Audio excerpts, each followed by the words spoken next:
It's really something, what I've waited for. I'm created for something. I'm supposed to be who I chose to be. Somehow one should never be alone.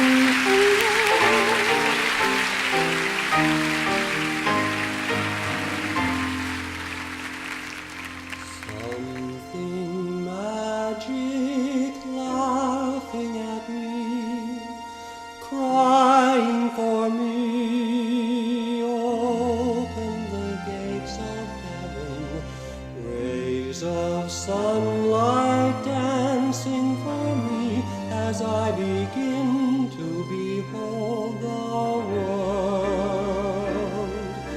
Something magic looking my way, pointing my way, telling me not to worry. Tears of sadness will come my way, but they will not be the end of my world. And now as I stand with the audience facing me, I feel the power of the stage, and I feel the thrill of a lion set free from his cage.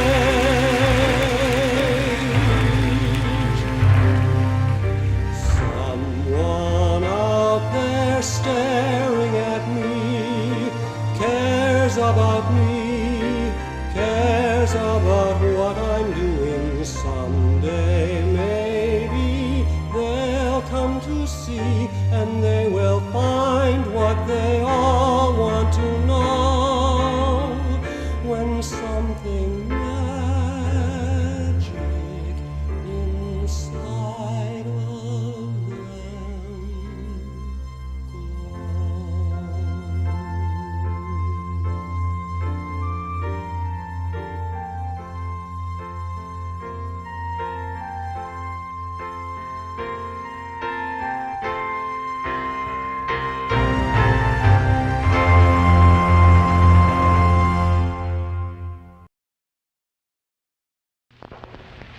Hello, ladies and gentlemen.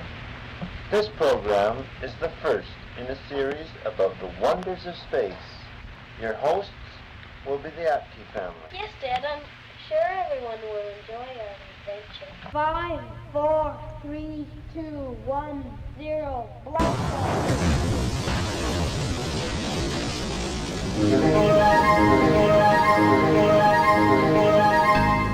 When I was a child, the principal of my elementary school brought me a microscope. Because I wrote science fiction stories, he thought I was interested in science.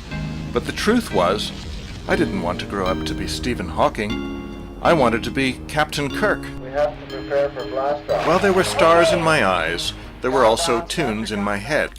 Fast forward to 30 years later. As the eventide looms, and there's a flower that blooms in the twilight. In a small theater in the heart of Manhattan, I made my New York theatrical debut as a composer and lyricist. Absence of light brings a smile, and then it is really awesome to see how this pretty blossom can grow anywhere. There is nothing taboo. You can make it if you will dare. How did I get there? Ladner, British Columbia, where I grew up, was 3,000 miles away from Broadway.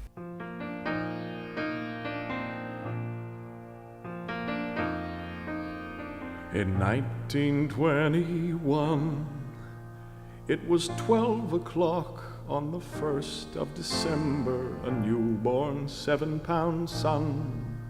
When I arrived on a day they'll remember, 'cause it was cold outside. And certainly nothing in my upbringing encouraged me toward the Big Apple.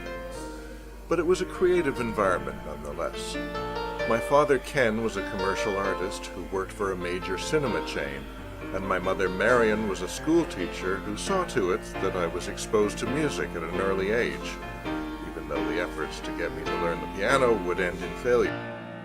Unbeknownst to my parents and teachers, I had already taught myself to read by the time I was 4 years old by watching television. It was all for the best that this child had the blessing of God.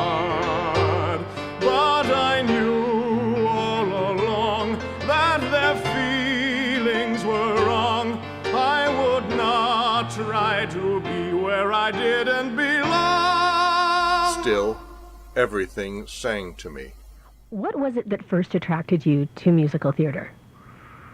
That's an impossible one to answer because I think it's been in me since birth. When I was a child, my mother used to have the radio going and Mario Lanza recordings or whatever they were, and I think they were just became part of my DNA. High school morning, clearing out my locker early, trying to straighten out her curly hair. My adoring, hit him with a scare of venom, putting on a splash of denim wear. It's too long a time for staying in one place, staying in the race, or giving him a chase. It's too good a day for keeping up the pace. I'd rather do it on my own. Just walking the dog and riding my bike. I'm tipping my hat to someone I like. I'm batting a ball, I'm hitting the strike just like a young man. I'm driving a nail, I'm driving a car. I'm getting the urge to enter a bar. I'm trying to have a hat, I'm trying a cigar. Regard the young man. In high school, I gravitated toward the school drama department. My dear Fifi, you can't believe it was murder. Blessed with a physique that resembled an arthritic coat rack and the breaking voice of a tone-deaf hyena, I was uniquely unsuited to principal roles in the school musicals. And so, at the age of 14, I created one of my own. It is the unanimous opinion of this council that because of your great successful effort to unite the world's three leading denominations, forming the Canadian Church of Christ, featuring the Russian Holy and American Church of the Holy Saints, that you become worthy, Jacob Augustus Edward Chester, of receiving the Nobel Peace Prize. And got my sister to do the singing. One big happy family, that's what it could be. One big happy beautiful world it could be. My teacher certainly didn't spot any talent to be nurtured. One even remarked, "Who do you think you are, Richard Rogers?" I was going to crack this problem, so I signed up for a class in music theory, in spite of the fact that I could not play any instrument proficiently. This was a highly disciplined environment. The other students were serious, accomplished musicians, and I aspired to their level of creativity. Alas, my hidden talents would remain hidden for a few years yet. But I discovered a fellow spirit, a classmate named Mark Telford. He and I stayed after school talking grandiose schemes. A musical.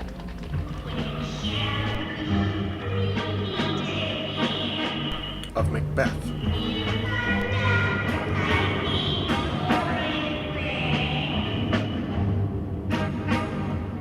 A group of friends of mine and I have formed a comedy group. A comedy group?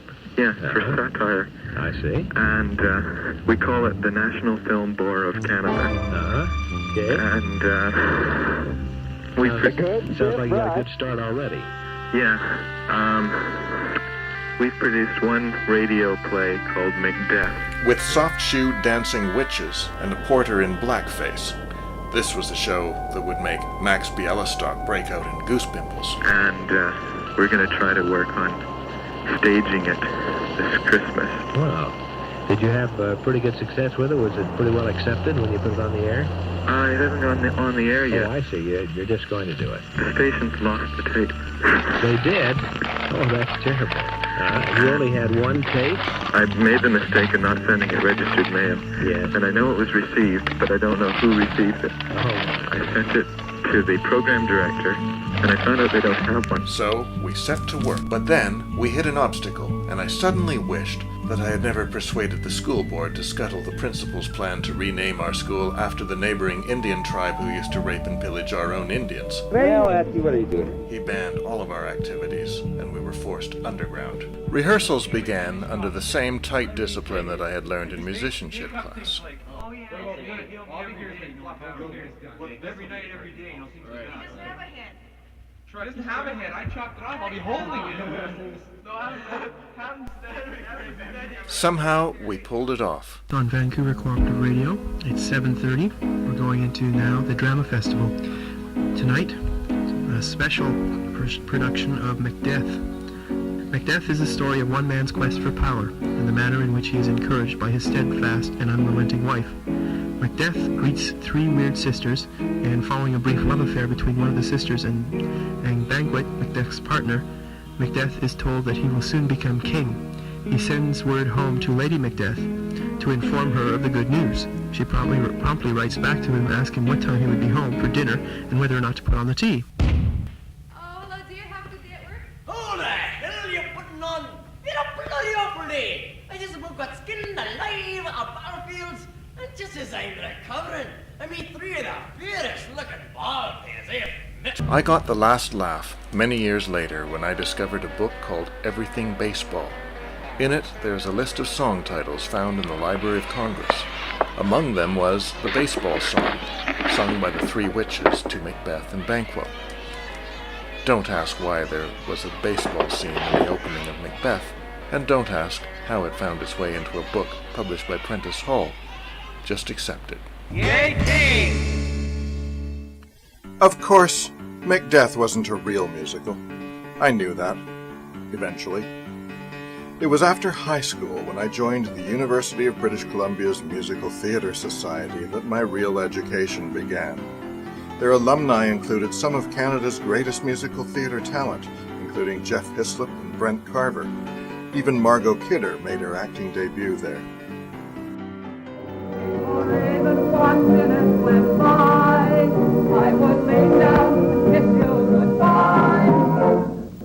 You, young lady, you get to your room and you stay there. Mr. McComber! You get out. Get out and stay out! It used to be that whenever I thought of Mussock, I thought of Grace MacDonald. Grace, how long has Mussock been in existence? Well, I would say about 60-some odd years, but don't take that personally. I haven't been around that long. How did you get involved with Mussock? Well, actually through Harry Price, because I was doing Theatre of the Stars at the time. And when he started to do Mussock shows, he asked me if I'd come and choreograph. I think the first show we did was Student Prince. If I may ask, how long ago was that? Oh, gad. This is my 30th show, but it's also my 4th retirement. Some of the shows I missed in between, but this is my 30th show with Mussock. The main thing about Mussock, and I think a lot of it had to do with Grace's input, was that you really were having a lot of fun, but you were being very, very professional, because Grace wouldn't do it any other way. And it was a very, when you're a young kid coming right straight from high school into something, that kind of sense of discipline and that sense of the profession, you don't know that's what you're getting until much afterwards. And you realize that you really were very fortunate that you had a person like Grace there to give you some sense of what you had to do to come up with good work. To support myself, I worked freelance as an entertainment commentator with various local media outlets, print, radio, and television. I'd like to take some time to explain to you why I review the way I do. My job as a critic is to recommend shows that I think are good and warn you against shows that you might see at your own risk. But I think review writers are in short supply in this city. One of the reasons is there's nowhere for them to show their material, or there's nothing.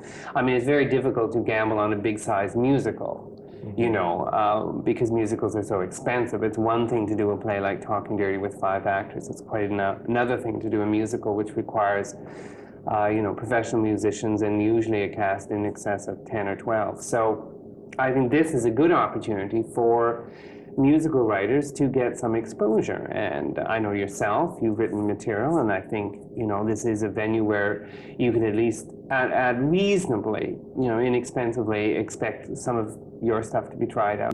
There's a number of writers, and there's probably a lot more writers that I don't even know about, who will be able to, hopefully be able to showcase their work. Then an idea began to take shape. As a child, my father had told me bedtime stories about a tiger named Fraidy Cat who was afraid of his own shadow.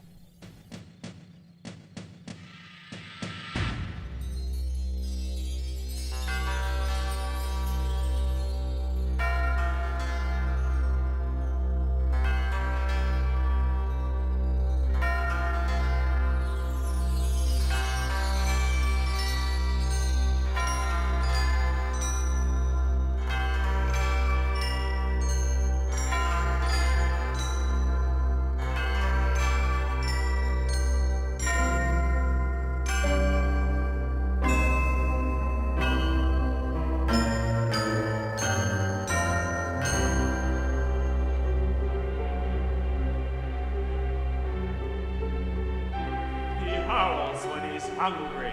I'm scared. There's nothing to be afraid of. It's just the moon. Dropping his nail, he just picks up his heel and he flies. Nothing can stop him now as he paces and catches their faces and dies. The only problem was, I still couldn't write music. Or so I thought. That night, as I lay in bed, about to go to sleep, I mentally heard one of my tunes and could visualize the score in front of me. I wrote down what I saw. A few weeks later, we went into a recording studio, and within a couple of months, that same song was played nationally on CBC Radio. At CI Radio. Some people can just struggle for years and years to make their mark in the entertainment world, but some have it. And there's a young fellow by the name of Mel Atkey who has it. Atkey has been writing a musical with a character nicknamed Fraidy Cat in the main role. And I have a song I'd like to feature from that musical right now. It's sung by Janice actually, Jode. Mel, this is Ralph Lucas, CFQR Radio Montreal. I just wanted to say we have indeed added to our playlist Far Away. I just want to call and tell you that we are doing your song Tigress here in Chicago at WTN. I'll try a new song here by a local girl, actually a girl who grew up in Kelowna, and now recording, making her professional debut. Hometown girl named Janice Jode here.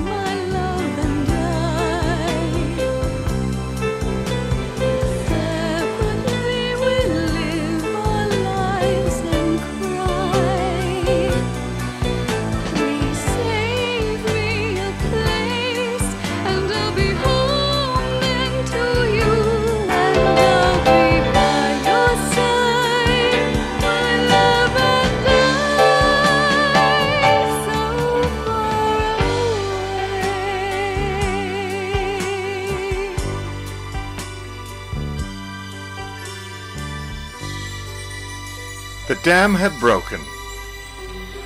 The theatrical potential of this highly visual piece was obvious. A number of directors became interested in staging Shikara, but then a new musical opened in London called Cats. Suddenly the idea of feline characters dancing on stage did not seem so original. But still, I had arrived, so I thought, and set out to conquer the big bad world of musical theater. Mel Atkey has been our resident film and theater reviewer for the past year. However, this will be his last show as he will be residing in Toronto. So he is going to give us some of his thoughts and feelings about leaving Vancouver. I've been with Metro Magazine and its predecessor, Tabloid 59, for just over a year now, and that has been a year of tremendous growth for me. I came to Cable 10 looking for an opportunity to gain experience in television, and I got that. I began doing on-location reports, then started reviewing movies and plays, and finally, I recently did my very first live interview. However, everybody reaches a point in their careers when they realize that it is time to leave. I have reached that point. While Vancouver is a city with tremendous potential in the arts, I have found that I have to expand my boundaries and seek other experiences in order that I might grow as an artist. My destination is Toronto, where I hope to pursue my other career as a writer and composer of musicals. I would not consider myself prepared to do that if it weren't for the experience I have acquired as a part of Metro Magazine. It is the thirst for greater and more diversified experience that draws me away. I set out for Toronto, Canada's cultural capital and the world's third largest English-speaking theater center. Although I was a little fish in a big pond, I expected to rise quickly to the top. Of course, when a fish does that, it's not a good omen. For the first time, my passion for musicals and my fondness for science fiction coincided when James Doohan arrived. Name? Farrow. Vincent Alexander Farrow. Age? 55 to 75, although I'm usually cast at around 60. I meant your age? My age, I'm 62. Come on now, Mr. Farrow. Don't you think you're a little, advanced to play the Prince of Denmark? Besides, we already have someone in mind for the part. Who's that? An actor with a vast reputation. Who is he? Edmund Kean. Very funny. It's not supposed to be. How on earth? It came down to a choice between Kean, Sir Ralph Richardson, and John Barrymore, but Kean read rather well, so I tend to favor him. I don't know, what do you think? Well, I've never seen him act. Oh, it's a shame. He played Oedipus for us last season. Caused quite a sensation. I bet he would. To me, the grand finale is such a terrific play. It's about an actor who is about my age, and he's auditioning for heaven. He doesn't know it at first, but he finds out that this is the problem, and he has a lot of problem with the director, who's the guy in charge of either getting you in or getting you out. You know, it could be God himself, it could be St. Peter, it could be Mother Ann. You know, who knows? The whole thing is that it's a character that I would love to create. And really, I've been looking for a play, and this is it. James Doohan came to Toronto 4 times at his own expense for a series of intense workshops. Unfortunately, we never did find a producer to take the show on, and the theater where we planned to stage it closed its doors. I'm an actor, write me the words. Write me a song and I'll sing for you. That's all I'm asking you to do. Give me my cue. Well, I can say that I'm a typical Canadian musical theater writer in the fact that my work has been performed in London and New York and never in Canada. Although the theater scene in Toronto was growing rapidly, there were no producers prepared to take on new musicals by new writers, and so, in 1991, I headed for London. It's ironic that a move to England would bring me closer to New York. It was while attending a performance in London that I met Bob Sickinger, an American writer and director who had been instrumental in establishing the off-loop theater scene in Chicago. Among his protégés had been Jim Jacobs and Warren Casey, the creators of Grease, and playwright David Mamet, who once told Esquire magazine, "Bob Sickinger was one of the greatest directors I have ever known." Our first project together, a musical based on the Willa Cather novel O Pioneers, opened at Producers Club 2 in Manhattan in April 2001. In the right kind of place, with the right kind of wife, he might have had a chance at the right kind of life, with a woman who was shy and free of any whim, who never gives a care for anyone but him. You can't know the kind of wife he needs till you know the kind of life he leads. But life doesn't offer second chances, standing so still while the clock advances. By the time you know that it's too late to go, when the words that I say can pierce him like a dart, they occupy his mind and blacken his heart, I do the best I can and love him like I should, forgiving all the bad and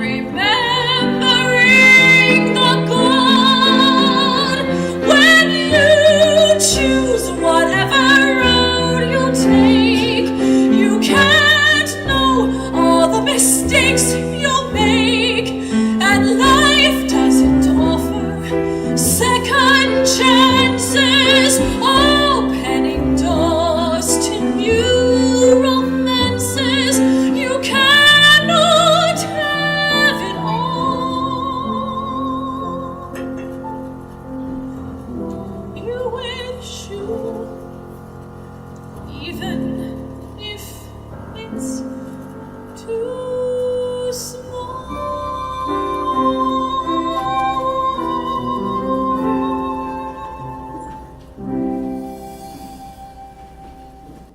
I think on Marie's Lament, Second Chance, I think that should go much slower than what we have there, you know.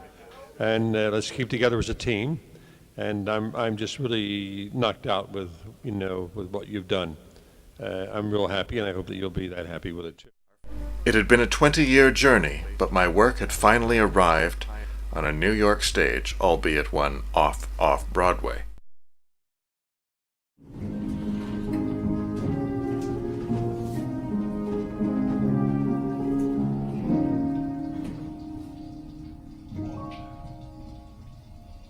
I'll never fear the rain again, nor run away from pain again. The coldness of the tomb, like the darkness of the womb, and be free.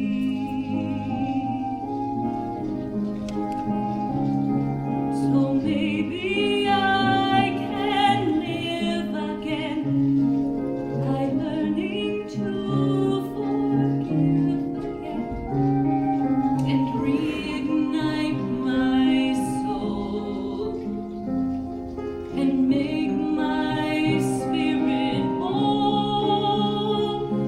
I'll never be afraid, for the debt has been repaid, and the seeds of life will rise again and open up their eyes again. I'll never fear the dawn again, or the thought of moving on again, or the secrets of the tomb, of that cold and empty room. And may they live in peace, and may he live in peace, and may I live in peace again.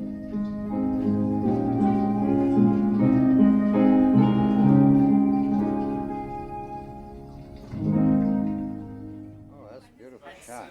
Very nice.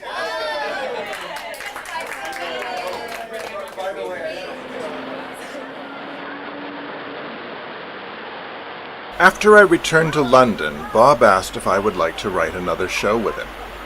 I had only written 7 of the songs for O Pioneers, and we agreed that if we did another show together, I would write the entire score. He suggested a number of ideas, and we finally settled on Frances Hodgson Burnett's A Little Princess.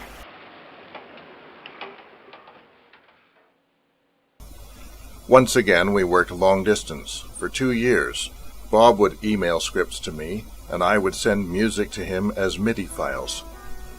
Then he would record them with prospective cast members and send me the tapes. And witty and such a to-do. The trinkets she's wearing are quite improper. He'll spoil her, I'm betting. She'll come across. They call the princesses living in their royal realm, waving down on all the downtrodden who may quickly overwhelm. They were born to take the helm, but people must make a living through the mire of grit and grime. Know a world that's bleak and ungiving, where your heart's not worth a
A Little Princess completed its 3-week showcase at Wings Theatre in Greenwich Village in October 2003 and has since been performed in various community theatres. The New York Times wrote, "A Little Princess has charm." Mel Atkey, who wrote the score and lyrics, has composed lovely music whose fiddle passages recall period tunes.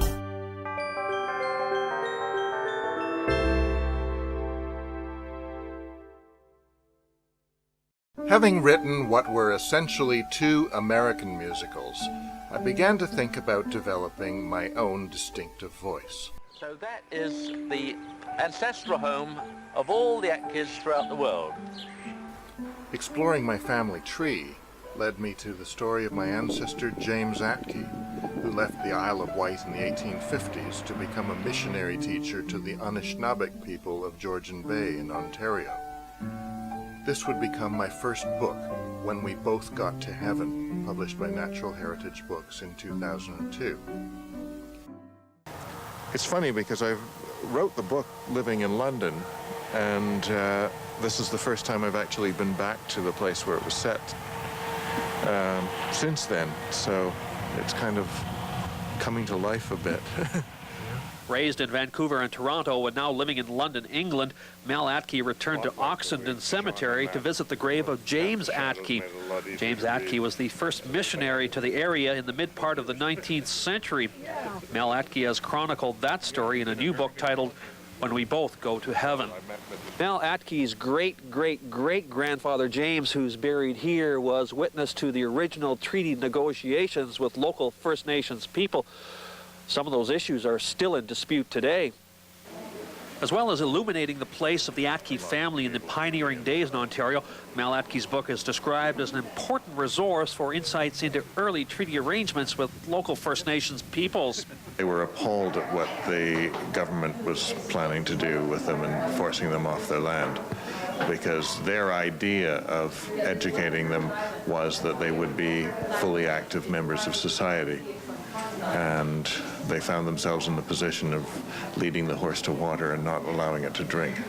It would be a disservice to say the book focuses on land claims issues alone. It also speaks about pioneer history in general, genealogy, and explores early North American religious and missionary movements. On the Bruce Peninsula, Drew Ferguson, News Now. Next, I wanted to know how these cultural roots impacted the musical theater. Broadway North. Mel Atkey has done a wonderful job, and I'm going to turn the microphone back to Kate so that she can introduce the gentleman who really has put an awful lot of himself in this book for a lot of years. And as you know, he is a composer, and he knows the struggle, but he's never given up, and he certainly saw through to completion the book that we're celebrating tonight. So here is the author. But as a musical writer, I know Layman Engel, I unfortunately arrived here too late to be part of his workshops when he was running them, but he encouraged his students to study the work that went before them.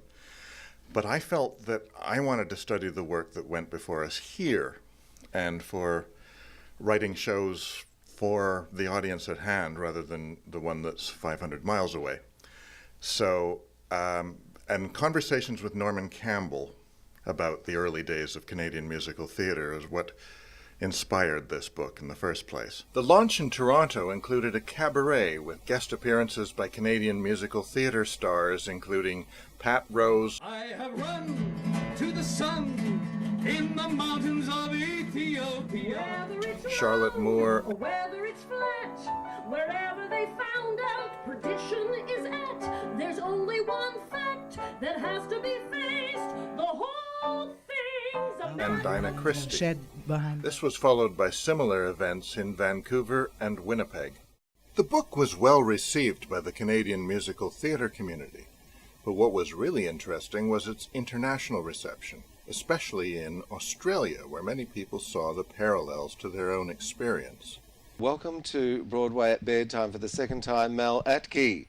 Okay, so Mel, you are a theatre builder yourself. Firstly, you write musicals, but you've also chosen to spend time documenting areas of the music theatre world that thus far really haven't been touched upon. Your first book, which you very kindly sent to me some time ago, Broadway North, is a celebration of the world that is only just a wee ways up from New York, and Yeah. yet it's so far away. When you're a writer of musicals, you're encouraged to study the work that goes before you.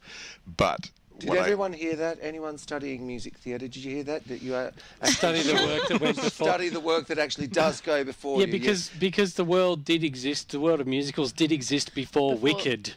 Or before Cats. Before Cats. Or before Rent. Exactly. Yes. Before Oklahoma. Yes, indeed. Why was it important to document your home country's theatre and let us know about it? And one of the things that tends to happen when you don't connect the dots on things like that, you never really move on because everybody has to reinvent the wheel each time. And, you know, people wish that there was a continuity to it. And I thought it would be interesting to do a book extending the same principles as Broadway North, but looking at other countries and finding out what, if any, traditions there are there. The result has been a follow-up book, A Million Miles from Broadway, Musical Theatre Beyond New York and London. My research has so far taken me to Australia, Singapore, Germany, and the birthplace of musical comedy, Paris, where I visited the world's oldest cabaret, the Lapin Gilles.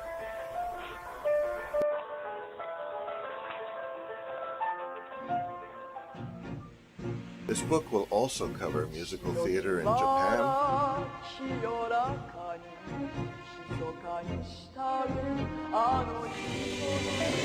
South Africa,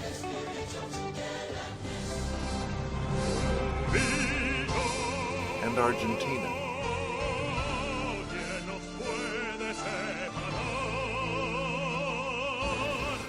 Soon I found myself invited to address the conference of the International Musical Theatre Educators Alliance in Hamburg and the Lyric Canada Conference at Brock University in Canada. How would all this research affect me as a musical writer? Would you like a bite? Grab a pizza after school. No, I'm turning right. Hang a left before the pool. Well, that's really great. Get a chance to know who you are. I decided to write about the world in my own backyard. For years, I had been incubating an idea for a very personal show that would draw on my own youth in Ladner.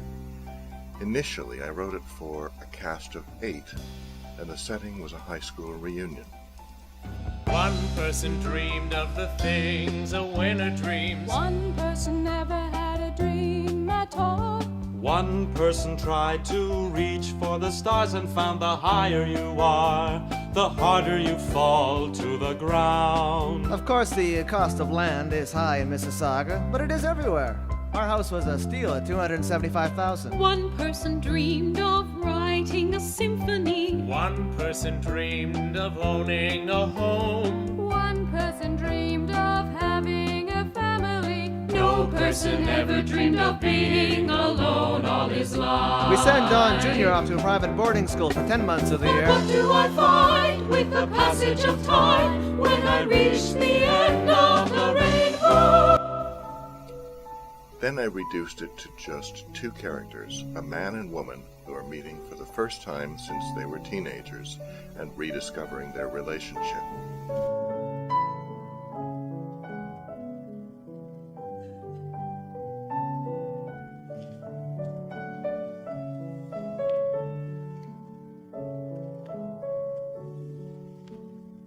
Empty and lonely and scared of the night. Without the skill, I've lost the will to fight. Love on the pages, but lies in the air. A pretty scene with little meaning there. Somebody promised a miracle.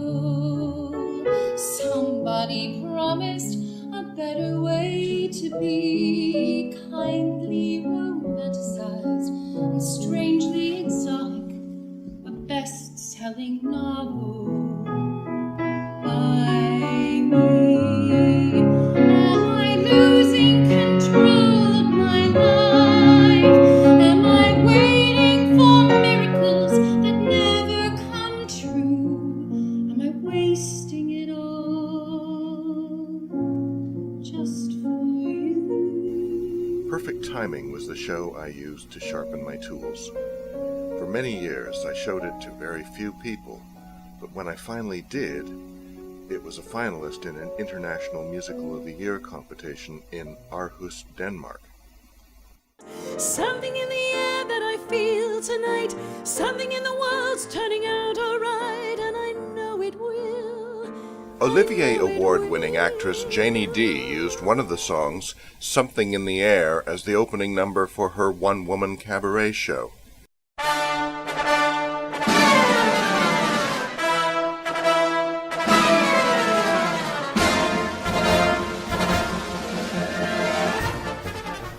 Running away with the circus began life as letters home to friends and colleagues during my 3 months with the American Universal Circus on tour in Taiwan, one of the most truly bizarre experiences of my life so far.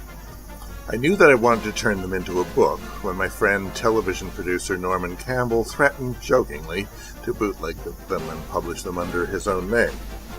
My nighttime day job is usually involved working backstage in various London West End theatres. However, in one occasion in 1997, I found myself facing a broken heart, unemployment, and, worse yet, taking on a soul-destroying job to make ends meet. Then an ad appeared in the stage for circus workers. I jumped at it. A team of psychiatrists and the employee of my family then jumped on me, but I went anyway. Nothing could have prepared me for this experience. Not that any attempt was made to prepare me. I was fed a shocking litany of disinformation. Nobody would even tell me what sort of clothes to bring. I found myself in a foreign country with no understanding of the language or culture, doing a job that was deeply embroiled in local politics. The impresario, Mr. Shu Po Yun, who was presenting the circus, was deeply connected with the ruling Nationalist Party, who for the first time in history were losing their grip on power. As a result, we were being refused routine permits while facing down police corruption and being greeted by animal rights protesters who we learned had more than a few valid points. Our trouble really began when, 2 weeks into our trip, we were forced to take down our tent because of an approaching typhoon.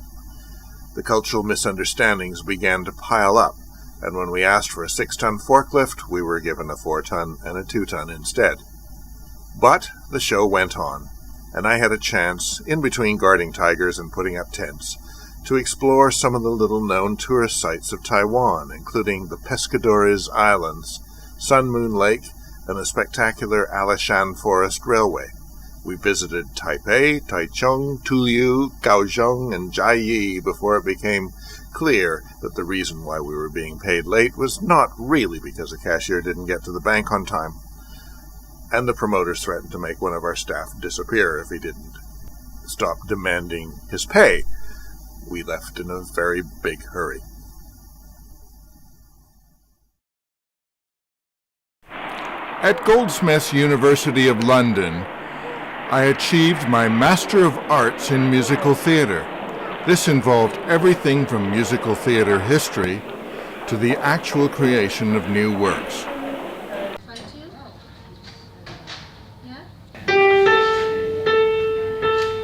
So that sounds beautiful, yeah? Really? Next one is? Wow. Okay? So together, that should make a beautiful sound. Should sound like this. Okay, so let's try that. Right, let's try it from Samit. Let's do here we go. 3, 4.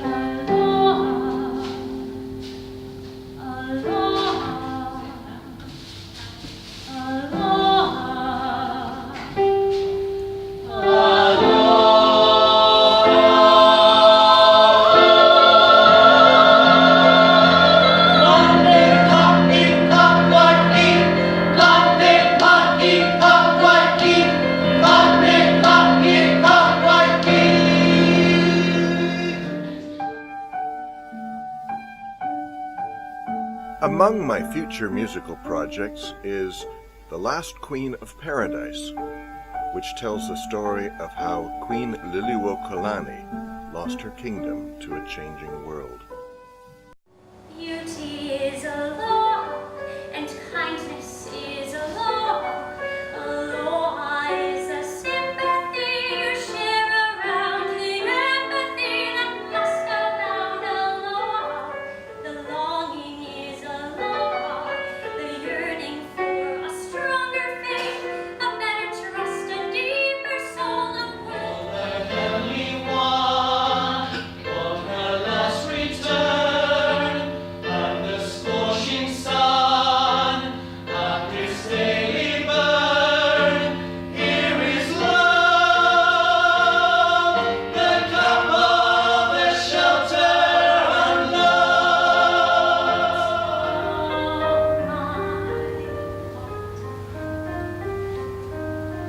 What do they want of me? Aloha, aloha,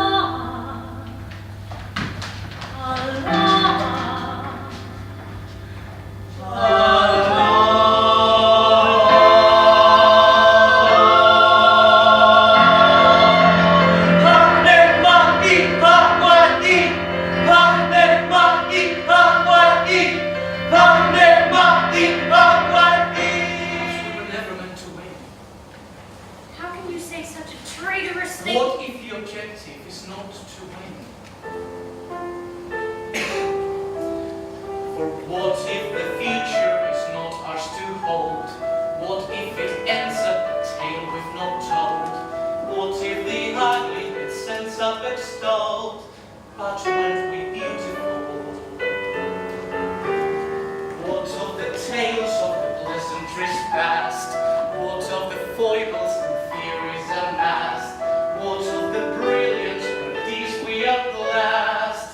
Oh, weren't we beautiful? Beauty is aloha, and kindness is aloha. Aloha is the sympathy you share around, the empathy that must abound. Aloha, the longing is aloha, the yearning for a stronger faith, a better trust, a deeper soul, a world more just. Aloha, abundance is aloha, we find it in the earth, the sky, the fish, the birds, the feeling grass, the sacred words. Aloha, affection is aloha, and every time I see the world and find my place, I look at you and see. Forgiveness is aloha.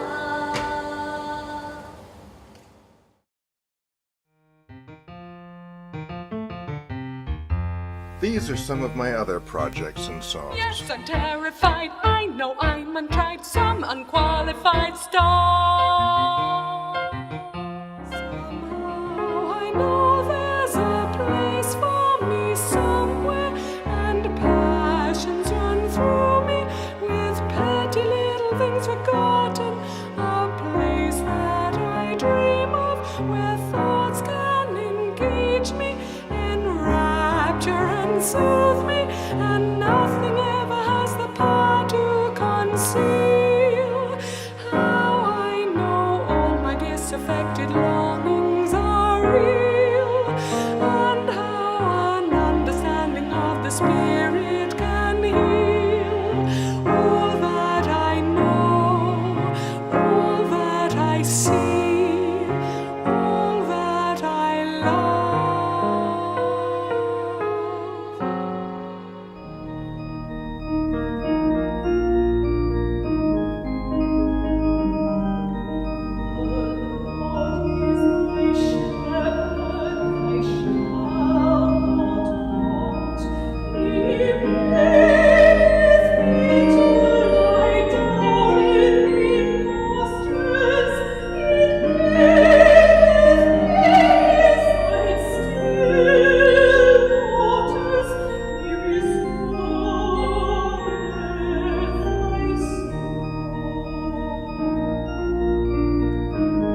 the people I know. Don't talk to me, don't look at me. All the stones they can throw. Break down my door, don't scare me, for I can be somewhere far away, in a game only I know how to play. And the truth of it all is, who's laughing now? Wiser people than me know everything, love everyone, what I'm going to be. Reach for the sky, learning to fly, then I will cast my spell on you, and the world will turn into something new. And the best of it all is, who's laughing now? Center course for Uranus. I can fly my kite to the moon. I can go where no one can. I can catch a train to the sky, and to those who care, it's all part of my secret plan. There are people like me, all camouflage, all underground. There are those you can't see. Earth warriors, star voyagers, we keep the heavens safe for you, with a captain and most courageous crew. And you have to admit it, who's smiling now? Natural born starboard. I can fly my kite to the moon. I can see the end of time. I can make the clouds go away, and to those who care, it's all part of the perfect crime. As I fly without wings through the air, and I look at the children down there, I'd be sure to astound the people still on the ground, and I wonder if they're even aware. It's amazing, I know. Tell anyone, show anything, their progression is slow. Whole galaxies light years away, I've found I can defy the curse when I try to explore the universe. And the truth of it all is, who's out there now? What about the Indian sister? What about the mesmeric cycle? I can fly my kite to the moon. I can go where no one